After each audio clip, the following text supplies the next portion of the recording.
ونشهد أن لا إله إلا الله وحده لا شريك له ونشهد أن سيدنا ونبينا وحبيبنا وسندنا وإمامنا ومولانا محمدا عبده ورسوله صلى الله عليه وعلى آله وأصحابه وبارك وسلم تسليما كثيرا كثيرا.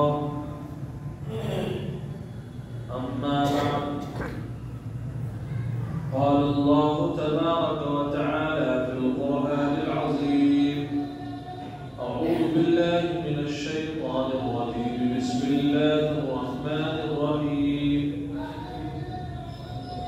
شهر رمضان الذي أنزل فيه القرآن هدى للناس وبينات من الهدى والفرقان، فمن شهد منكم الشهر فليصم، ومن كان مريضا أو على سفر فعدة من أيام أخر، ولتكملوا العدة ولتكبروا الله على ما هداكم ولعلكم تشكرون.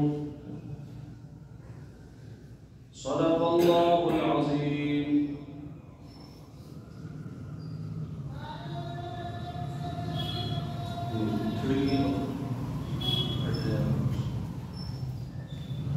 میرے محترم بزرگوں اور عزیز ساتھیوں، اللہ کا بڑا فضل، کروڑوں انعامات، جتنا شکر ادا کیا جائے اتنا کم ہے کہ الحمدللہ ہم رمضان کے قریب پہنچ چکے ہیں. آج بھی چاند دیکھنے کی کوشش کی جائے اور پھر ہم تراویح پڑھیں، ورنہ کل کو تو انشاءاللہ تراویح پڑھی ہی جائیں گے. رمضان کے استقبال کے عنوان سے ہم لوگوں میں دو کیٹیگریز ہو جاتی ہیں. ایک وہ لوگ ہیں جنہیں رمضان کا سن کر کے اندر سے فرحت محسوس ہو رہی ہے، خوشی محسوس ہو رہی ہے، اور ایک طبقہ ہمارا وہ ہے جسے بڑا افسوس اور بڑی اس کے اوپر یہ بات شاق اور تکلیف دہ گزر رہی ہے کہ اب سے ایک مہینے تک کا انتظار کرنا ہوگا. یہ دونوں قسمیں ہمارے درمیان میں ہیں اور دونوں ہی لوگ اپنے آپ کو مسلمان کہنے والے ہیں. تو جو لوگ انتظار کر رہے ہیں اور انہیں خوشی محسوس ہو رہی ہے، تو میں آپ کو ایک حدیث سناؤں. آقا نامدار کامل قبر والے محمد رسول اللہ صلی اللہ علیہ وسلم نے ارشاد فرمایا: لو يعلم العباد ما رمضان لتمنت امتی ان يكون السنة كلها.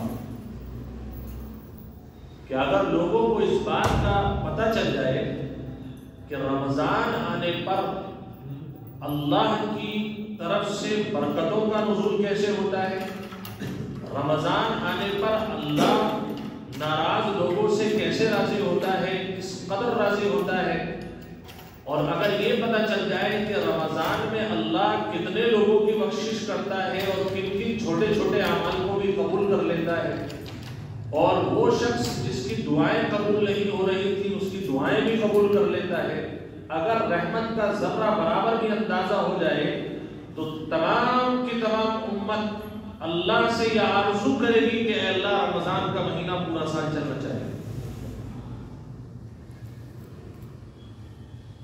کچھ چیزوں کو اللہ نے راز رکھا ہے اور اس میں فائدہ ہے. اس میں ایمان کا اللہ کی طرف سے ایک امتحان ہے.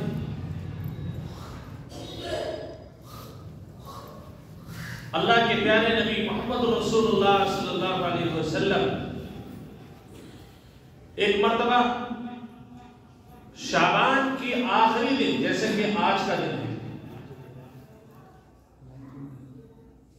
آپ صلی اللہ علیہ وسلم نے لوگوں کو خطبہ دیا۔ حضرت سلمان فارسی رضی اللہ تعالیٰ عنہ کا خطبہ بڑا مشہور ہے، کہتے ہیں خطبنا رسول اللہ صلی اللہ علیہ وسلم، کہ ہمیں شعبان کے آخری دن میں آپ علیہ السلام خطبہ دے رہے ہیں، اور کیا فرماتے ہیں؟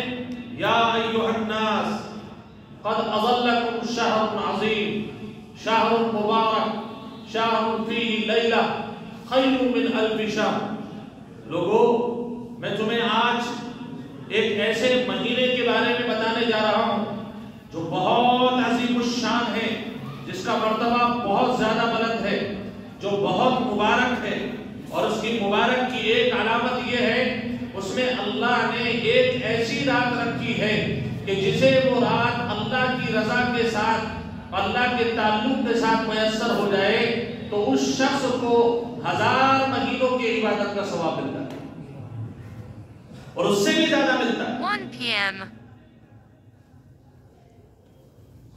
اب اتنی شدت کے ساتھ آقا نامدار بیان فرما رہے ہیں، تو اس میں کوئی شبہ نہیں ہے کہ اس مہینے کا کوئی ثانی مہینہ نہیں۔ اللہ تبارک و تعالیٰ نے قرآن کریم میں فرمایا شہر رمضان الذی انزل فیہ القرآن، کہ یہ مہینہ افضل اس وجہ سے ہے کہ اللہ تبارک و تعالیٰ نے 11 مہینوں کو چھوڑا اور 12واں مہینہ رمضان کو اختیار کیا، اور اس مہینے میں اور اس کی رات میں اللہ تعالیٰ نے لوح محفوظ سے پورا قرآن کریم اتار دیا۔ تو قرآن کے لیے اللہ تعالیٰ نے رمضان کے مہینے کو چنا۔ آپ بار بار سورہ پڑھتے ہیں اِنَّا أَنزَلْنَاهُ فِي لَيْلَةِ الْقَدْرِ وَمَا أَدْرَاكَ مَا لَيْلَةُ الْقَدْرِ لَيْلَةُ الْقَدْرِ خَيْرٌ مِّنْ أَلْفِ شَهْرٍ۔ اللہ فرماتا ہے کہ ہم نے قرآن کو رمضان میں اتارا ہے، لیلۃ القدر میں اتارا ہے، اور لیلۃ القدر کے بارے میں ہے کہ اکثر اور بیشتر اللہ تبارک و تعالیٰ نے اپنے نبی کو کہا اور فرمایا اللہ کے نبی صلی اللہ علیہ وسلم نے کہ اس کو رمضان کے آخری عشرے میں خاص طور پر تلاش کرو، اور فرمایا کہ شب قدر ایک ایسی رات ہے قرآن کی نسبت پر اللہ تعالیٰ نے اس کے اندر جو معافیاں رکھی ہیں، جو اس کے اندر چھوٹ رکھی ہے، جو رحمتیں رکھی ہیں، قرآن کی نسبت پر اتنی بلند والا وہ رات ہو گئی۔ فرمایا تنزل الملائکۃ والروح، فرمایا کہ اس رات میں اللہ تعالیٰ اسپیشلی حضرت جبرائیل کو ٹولی کے ساتھ بھیجتے ہیں، فرشتوں کے پورے ایک جماعت کے ساتھ بھیجتے ہیں۔ تنزل الملائکۃ والروح فیہا بإذن ربہم من کل امر، اور اللہ کیا فرماتا ہے کہ یہ جو برکتوں کا نزول ہے اس رات میں معافی قبول کرتا ہوں، لوگ اگر بے گناہ مقدموں میں ہیں ان کی دعاؤں کو قبول کرتا ہوں، مریضوں کے مرض کی اگر کوئی فریاد آئی ہوئی ہے میں اس کو سنتا ہوں، اور فرمایا فرشتوں کا حال یہ ہے کہ وہ لوگوں کو تلاش کرتے پھرتے ہیں حتی مطلع الفجر، پوری رات فجر کی نماز تک وہ فرشتے ان لوگوں کو تلاش کرتے ہیں کون ہے جو رمضان کی رات کو زندہ کرتا ہے اور اللہ کو منانے میں لگا ہوا۔ ہر ایک چیز کا مقام بالکل الگ ہے، نماز کا مقام الگ ہے، زکوٰۃ کا مقام الگ ہے، ایسے ہی 11 مہینوں کے بعد 12ویں مہینے رمضان کا مقام کچھ الگ ہے۔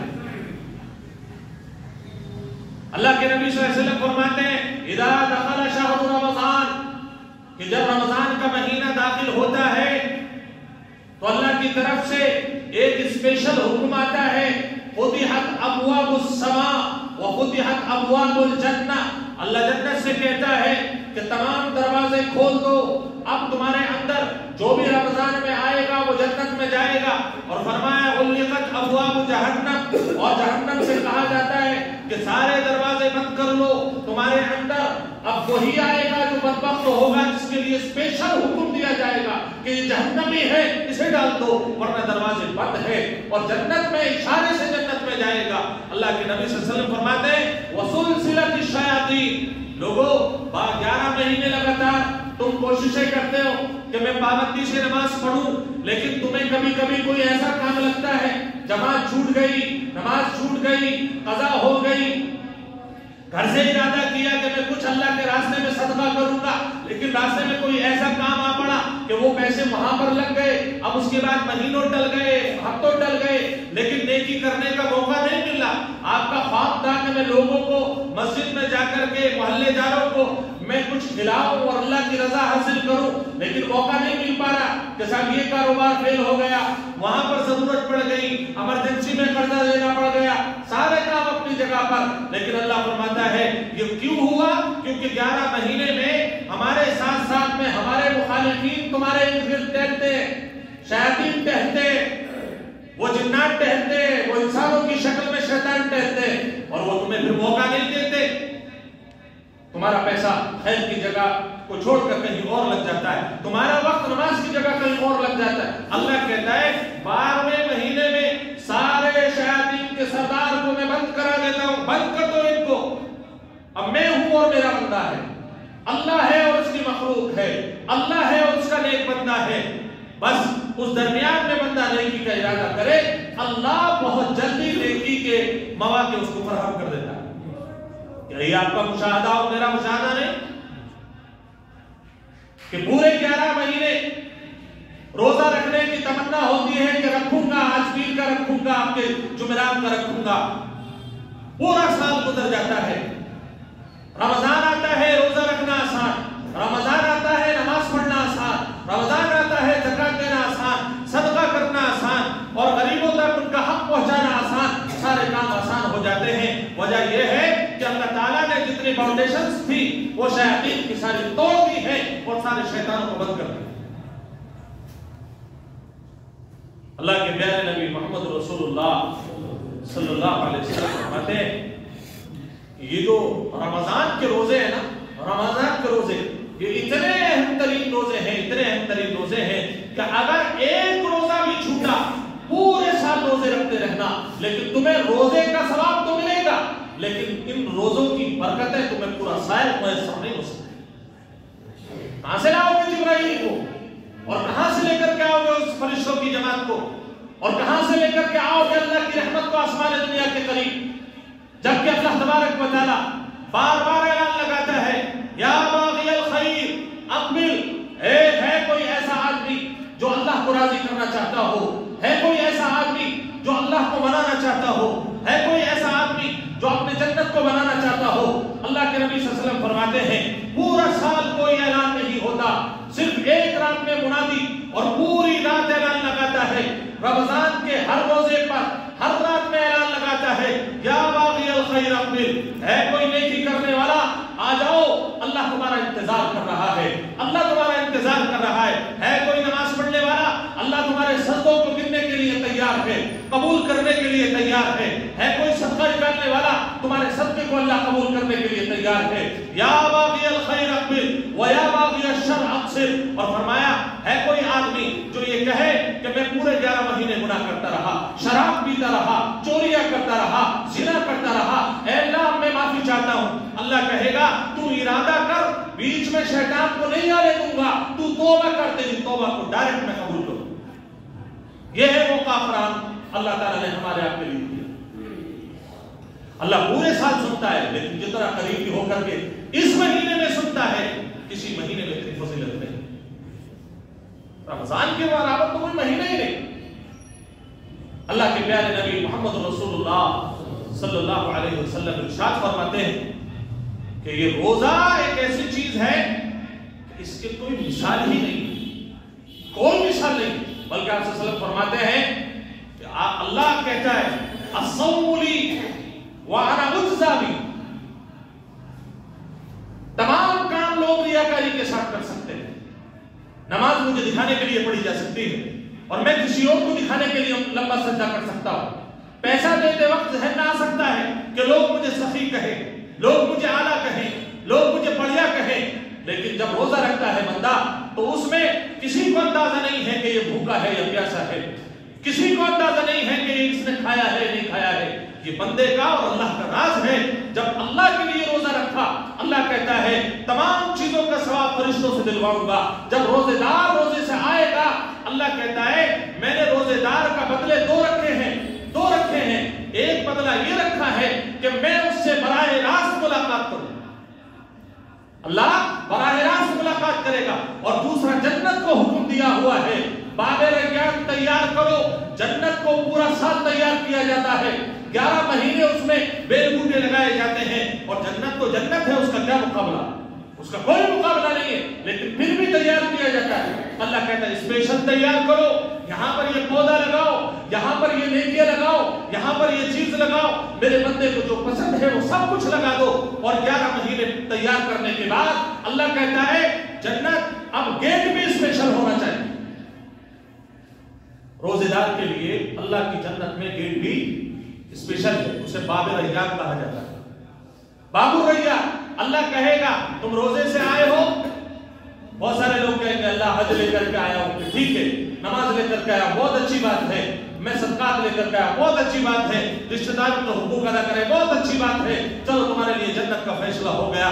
لیکن جب بندہ ساری نیکیوں کے ساتھ یہ کہے گا اے اللہ میں روزہ لے کر کے بھی آیا ہوں، اللہ کہے گا ان سب سے الگ ہو جا، تیری اور میری خصوصی ملاقاتیں ہیں، تو ہوگا اور میں ہوگا. روزے میں تو تھا اور میں تھا، تیرے سوا کوئی نہیں جانتا تھا، میرے سوا کوئی نہیں جانتا تھا، تو نے کیا کھایا ہے اور تو نے کیا پیا ہے میں جانتا تھا. آج جب سب لوگوں کو انعامات دیے جا رہے ہیں، تیرا انعام کچھ الگ ہے، میں اپنے ہاتھوں سے دوں گا، بلکہ میں اپنا دیدار کرا کر کے دوں گا اور تجھے اسپیشل گیٹ سے داخل کراؤں گا اور لوگوں کو دکھاؤں گا. لوگوں جس نے بھی مجھے منایا، روزہ رکھ کر کے منایا، میں نے اس کا اکرام بھی تمام لوگوں سے الگ کر کے اسپیشل اکرام کیا. ہم اس کو بڑا معمولی سمجھ لیتے ہیں، بڑا معمولی سمجھ لیتے ہیں. رمضان کے مہینے کو کتنے لوگ ہیں جو اپنی تکلیف کا باعث سمجھتے ہیں، جوان ہڈیاں ہیں اور جوان خون ہیں، لیکن رمضان کا مہینے کا چاند دکھا اور انہیں موت آ گئی. یہ حالات ہیں ہماری قوم کے. اللہ کیا کہتا ہے یا ایھا الذین آمنوا کتب علیکم الصیام کما کتب علی الذین من قبلکم. اللہ تعالیٰ نے کہا کہ ایمان والو تمہارے اوپر اللہ تعالیٰ نے روزوں کو فرض کیا لعلکم تتقون، تاکہ تم لوگوں میں تقوی آ جائے. اور اللہ کتنے دن رکھنا پڑے گا؟ فرمایا ایام معدودات. علماء سے تفصیل پوچھو اس کی، وہ بتائیں گے آپ کو. اللہ کہتا ہے معمولی چند دنوں کے لیے تمہیں میرے لیے روزہ رکھنا ہے اور میرے لیے فاقہ کرنا ہے، اور فاقہ بھی ایسا تمہیں افطار بھی کراؤں گا، سحری بھی کراؤں گا. یہ بغیرتی کی بات ہے ہماری. جو اللہ 11 مہینے کھلاتا ہے، جو اللہ 11 مہینے پلاتا ہے، کوئی بیماری نہیں ہے، کسی ڈاکٹر نے منع نہیں کیا ہے، لیکن یہ عذر کہ ہمیں جو ہے چکر آتا ہے، ہمیں بھوک برداشت نہیں ہوتی، ہمیں پیاس برداشت نہیں ہوتی. اے اللہ کے بندے، تو اللہ تبارک و تعالیٰ کا وہ ناشکرا بندہ ہے. جو اللہ چاہتا تو تیری دماغ کی رگ ہلا دیتا، جو اللہ چاہتا تیری ٹانگ توڑ کر کے رکھ دیتا، جو اللہ چاہتا تیرے کاروبار کو بند کر دیتا، تیرا باپ تجھ سے ناراض ہو جاتا، تیری گھر والی تجھ سے ناراض ہو جاتی. لیکن میرے اللہ نے سارے کام تیرے بنا دیے. پھر تو اللہ کو یہ دکھا رہا ہے کہ اے اللہ مجھے روزہ رکھنے کے بعد بھوک لگتی. روزہ نام کس کا ہے؟ بھوکے رہنے کا نام ہے نا. روزے میں بھوک ہی نہ لگے تو وہ بیمار ہے. جو اللہ والے لوگ روزہ رکھتے ہیں، اللہ والوں کی آپ باتیں سنو، پتہ چلے گا انہیں بھوک میں بھی لطف آتا ہے. ایسا نہیں ہے کہ اللہ والوں کو بھوک نہیں لگتی، بھوک سب کو لگتی ہے، لیکن کچھ نشے ہوتے ہیں. کسی نے شراب کے نشے کا مزہ چکھا ہے، کسی نے سود کے مزے کا جو ہے مزہ چکھا ہے، اور کسی نے قرض لینے کا مزہ چکھا ہے، کسی نے رشتہ داروں کو ستانے کا مزہ چکھا ہے، کسی نے کبر اور کبریائی کا مزہ چکھا ہے. لیکن کچھ لوگ وہ ہیں جو اللہ کے مخلص بندے ہیں، جنہیں بھوک کا مزہ، اللہ کے لیے بھوک برداشت کرنے کا مزہ آتا ہے. یہ لطف ہے جو بہت کم لوگوں کو میسر ہوتا ہے. اور اللہ کتنا رحیم ہے، کہہ رہا ہے فَمَنْ شَهِدَ مِنْكُمُ الشَّهْرَ فَلْيَصُمْ وَمَنْ كَانَ مَرِيضًا أَوْ عَلَى سَفَرٍ فَعِدَّةٌ مِنْ أَيَّامٍ أُخَرَ. چلو تم سفر پر ہو، تم بیمار ہو، روزہ مت رکھو، لیکن بعد میں تو رکھ لینا. اللہ تعالیٰ سے کیا کہتا ہے بندہ کہ میں روزے بھی نہیں رکھوں گا اور اب بھی نہیں رکھوں گا اور بعد میں بھی نہیں رکھوں گا. اللہ کہتا ہے وَلِتُكْمِلُوا الْعِدَّةَ وَلِتُكَبِّرُوا اللَّهَ. اس کا مطلب یہ ہے کہ اللہ کو بڑا تو مانو کہ اللہ ہم بڑا مانتے ہیں. اللہ کہتا ہے کہ تو بڑا مانتا تو میرے لیے روزہ رکھتا. تو نے مجھے بڑا مانا ہی نہیں. اور فرماتا ہے وَلَعَلَّكُمْ تَشْكُرُونَ. روزے رکھو اور اللہ کا شکر ادا کرو کہ اللہ اس قابل بنایا کہ میں روزے رکھ رہا ہوں. کتنے لوگ ہیں اس مجلس میں موجود ہوں گے جو تڑپ رہے ہیں کہ اللہ وہ موقع مل جائے, اور کتنے لوگ ہیں جو پہلے روزہ نہیں رکھتے تھے اور انتظار میں بھی بوڑھے ہوں گے تو روزہ رکھیں گے. آج وہ چاہ کر بھی روزہ نہیں رکھ سکتے. وجہ یہ ہے جس اللہ نے جوانی دی تھی تم نے اس جوانی کا مذاق اڑایا, تم نے اس جوانی کا غلط استعمال کیا. جوانی میں روزے رکھنے تھے, تم بڑھاپے کا انتظار کر رہے تھے. اللہ نے مہر لگا دی, جوانی میں تو نے نہیں رکھے, بڑھاپے میں نہیں رکھنے دوں گا. اکابرین کو میں نے روتے ہوئے دیکھا ہے, روزوں کے اندر بزرگوں کو روتے ہوئے دیکھا ہے, روزہ نہیں رکھ پائے. مخصوص دن ہے, اللہ حساب لے گا. میری بات یاد رکھنا, اللہ کے نبی صلی اللہ علیہ وسلم نے خود ارشاد فرمایا ہے جتنے جوان لوگ ہیں ایک بات کان کھول کر کے سن لیں, جب اللہ کے حضور آئیں گے اور یہ کہیں گے اللہ چکر آتا تھا, اللہ بھوک لگتی تھی اس لیے روزہ نہیں رکھا ہے, اللہ ظہر کے بعد برداشت نہیں ہوتا تھا, تو اس کے بعد اللہ کیا کہے گا, بتا جب جوان تھا تو نے کیا کیا, بوڑھا ہونے کے بعد جب تجھ سے نہیں رکھا گیا بتا تو نے جوانی میں کیا کیا. اللہ کی نعمتوں کا یہ انکار چھوڑ دیجیے.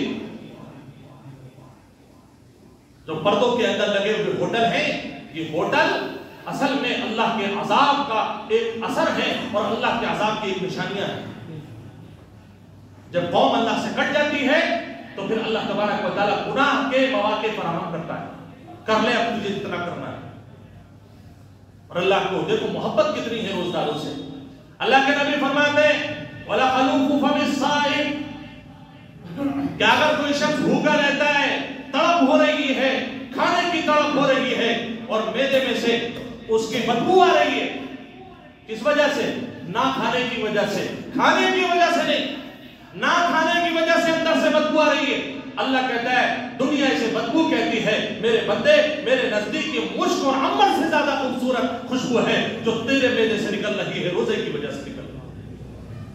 اللہ آپ کی اتنی قدر کرتا ہے, اللہ اتنی قدر کرتا ہے. میرے بھائیوں, ہم نے اللہ کی نعمتوں کو استعمال کر کے ہم اللہ کے منکر بن گئے. اللہ کے پیارے نبی صلی اللہ علیہ وسلم کیا فرماتے ہیں, شہر مبارک شہر فی لیلۃ خیر من الف شہر. فرمایا جعل اللہ صیامہ فریضۃ وقیام لیلہ تطوعا من تقرب فیہ بخصلۃ من الخیر کان کمن ادى فریضۃ فیما سواه. لوگوں اندازہ تو لگاؤ رمضان کی فضیلت کا, اور اللہ کتنی محبت کرتا ہے رمضان سے اور روزہ رکھنے والے سے. فرمایا کہ اس کے روزے کو اللہ نے فرض قرار دیا اور اس کے اندر رات میں تراویح پڑھنا, قیام کرنے کو سنت قرار دیا, مستحب قرار دیا. فرمایا کہ اگر کوئی شخص رمضان کے مہینے میں کوئی نفل ادا کرتا ہے, صدقہ دیتا ہے, تو میں اس شخص کا بدلہ فرض کے برابر دیتا ہوں, اور جو فرض ادا کرتا ہے دیگر مہینوں کے مقابلے میں 70 فرض کا ثواب دیتا ہوں. موقع ہی موقع ہے, ایک کے 70. میں آپ سے یہ عرض کروں, ہمارے لیے جو کام اللہ کے نبی صلی اللہ علیہ وسلم نے, پہلے تو 4 کام کو گنا دیتا ہوں جو بہت کثرت کے ساتھ ہمیں کرتے ہیں. اللہ کے نبی صلی اللہ علیہ وسلم نے اسی حدیث کے آخر میں فرمایا 4 کام ہر مسلمان کو رمضان میں کرنا. 2 کام تو وہ ہیں جو اللہ کو راضی کرتے ہیں. نیت کیجئے, انشاءاللہ جب بتاؤں گا تو سب کریں گے اس کو. فرمایا پہلا کام جس سے اللہ راضی ہوتا ہے, کہو لا الہ الا اللہ, کہ اللہ کے سوا کوئی معبود نہیں, محمد رسول اللہ, اور محمد اللہ کے رسول ہے. فرمایا لا الہ الا اللہ کا مطلب سمجھو اور بار بار اللہ سے کہو کہ اے اللہ تیرے سوا یہ پیشانی کہیں نہیں جھکے گی, اے اللہ تیرے علاوہ ہم رازق کسی کو نہیں مانتے, اے اللہ ہم تیرے علاوہ معبود کسی کو نہیں مانتے, اے اللہ ہم کاروبار چلانے والی ذات صرف تجھے مانتے ہیں. یہ مطلب ہے الوہیت کا, لا الہ الا اللہ. اے اللہ پوری دنیا زور لگا لے لیکن ہماری پیشانی تیرے سوا کہیں اور نہیں جھکنے والی. پہلا کام کثرت سے یہ کہو، استحضار کے ساتھ کہو، یقین کے ساتھ کہو کہ اللہ تیرے سوا کوئی معبود نہیں، لا الہ الا اللہ۔ دوسرا کام کیا کرنا ہے؟ فرمایا کہ استغفار کرو، یہ ضروری ہے اگر اللہ کو منانا چاہتے ہو، اللہ کو راضی کرنا چاہتے ہو۔ پہلا کام تسبیح پڑھو لا الہ الا اللہ کی، دوسرا کام دوسری تسبیح استغفر اللہ استغفر اللہ، اے اللہ گناہ بہت ہو گئے لیکن معاف کرنے والی ذات صرف تیری ہے، اے اللہ تیرے سوا کوئی معاف نہیں کر سکتا ہے۔ دو تسبیحات ہو گئی، اور فرمایا رسول اللہ صلی اللہ علیہ وسلم نے دو کام ایسے ہیں جو ہر انسان کو اپنی ضرورت کے طور پر کرنے ہوں گے رمضان میں خاص طور پر۔ پہلا کام اللہم انی اسألک الجنہ، اے اللہ میں تجھ سے تیری جنت کا سوال کرتا ہوں، بار بار مانگنا، بار بار مانگنا۔ اللہم انی اسألک الجنہ، عربی نہیں آتی، اللہ سے کہو کہ اے اللہ جنت کا مالک تو، دنیا کا مالک تو، میرا مالک تو، اے اللہ ساری چیز تیری ملکیت ہے، اے اللہ میں گناہگار صحیح لیکن اے اللہ تجھ سے نہ مانگوں تو کس سے مانگوں، اے اللہ مجھے جنت نصیب فرما دے۔ چوتھا کام فرمایا کہ جہنم بڑی خطرناک ہے، اس کی آگ بڑی خطرناک ہے، وہ 1000 میل سے بھی اپنے شکار کو اور اپنے قیدی کو پکڑ لے گی۔ اللہ سے کہو اے اللہ جنت بھی چاہیے اور صرف جنت ہی چاہیے، جہنم کا ہمیں سایہ بھی نہیں چاہیے۔ اللہم انی اعوذ بک من النار، اے اللہ ہم تیری جہنم سے پناہ مانگتے ہیں۔ یہ چار چیزیں لا الہ الا اللہ محمد رسول اللہ۔ نمبر 2 اللہ سے استغفر اللہ کرنا ہے، نمبر 3 اللہ سے جنت مانگنی ہے، نمبر 4 جہنم سے پناہ مانگنی ہے۔ اور اللہ کے پیارے نبی محمد رسول اللہ صلی اللہ علیہ وسلم فرماتے ہیں لوگوں رمضان کے اندر جس چیز کو اللہ نے فرض قرار دیا وہ روزہ،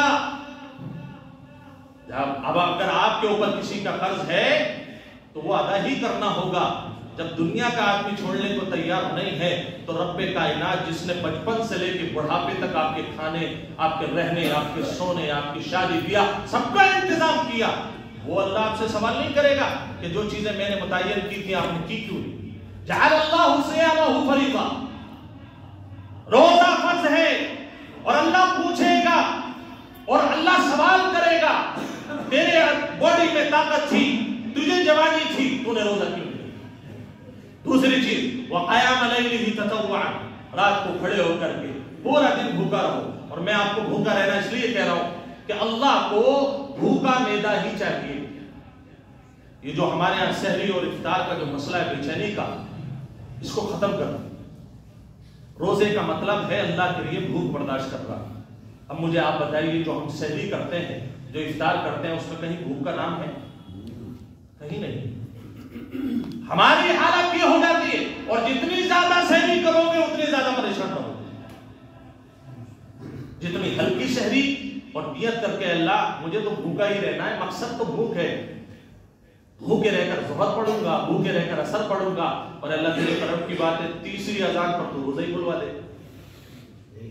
کہیں ایسا نہ ہو کہ آپ بھوک کو لے کر کے قسمیں کھاتے رہو اور آپ اللہ کو اور اللہ کی قدرت کو آپ گوشت دیتے رہو، کہیں ایسا نہ ہو۔ وہ ابھی صبح کمال بھائی نے بڑا اچھا واقعہ بتایا، کہنے لگے ایک صاحب کو انہوں نے روزہ رکھا، بڑی مشکل تمام روزہ رکھا، ظہر میں بے چین ہو گئے، روزہ کیا کریں، روزہ رکھا ہے، بڑی بھوک لگ رہی ہے، بڑی پیاس لگ رہی ہے، عصر تک پہنچے، عصر میں برداشت نہیں، بولے بھائی ایک گلاس پانی لے کے آؤ، برداشت بالکل نہیں ہوگا، ایک گلاس نہ، لوگ کہنے لگے گھر کے، بولے بھائی اب تھوڑا سا ہی تو وقت ہے، اذان ہونے دو، اس سے پہلے پانی کا کیا کر دو، بولے نہ لے آؤ، پانی سامنے رکھا، اللہ سے دعا کر رہے ہیں، اے اللہ تو جانتا ہے مجھ سے بھوک برداشت نہیں ہو رہی، اے اللہ پوری دنیا میں کہیں نہ کہیں تو مغرب کی اذان ہو ہی رہی ہوگی، اے اللہ اسی کو قبول کر لے، میں روزہ افطار کرتا ہوں، بسم اللہ الرحمن الرحیم۔ یہ والے جو معاملے ہیں، جو بے چینی والا معاملہ ہے، اگر بھوک تم نے برداشت نہیں کی تو رمضان کا مقصد ختم ہو جائے گا، یہ بات سمجھ لیجیے۔ ارادہ کریں کہ ہم اللہ کے لیے روزہ بھوک کے ساتھ برداشت کریں گے انشاءاللہ۔ اور دوسرا عمل ہے تراویح پڑھنا۔ تراویح میں ایک مسئلہ میں بتا دوں آپ کو، بہت سارے لوگوں کے گھروں میں الحمدللہ تراویح ہوتی ہیں۔ فضیلت یہ ہے کہ آپ مسجد میں جماعت کی نماز پڑھیں، وہ فضیلت آپ کو گھر پر نہیں مل سکتی۔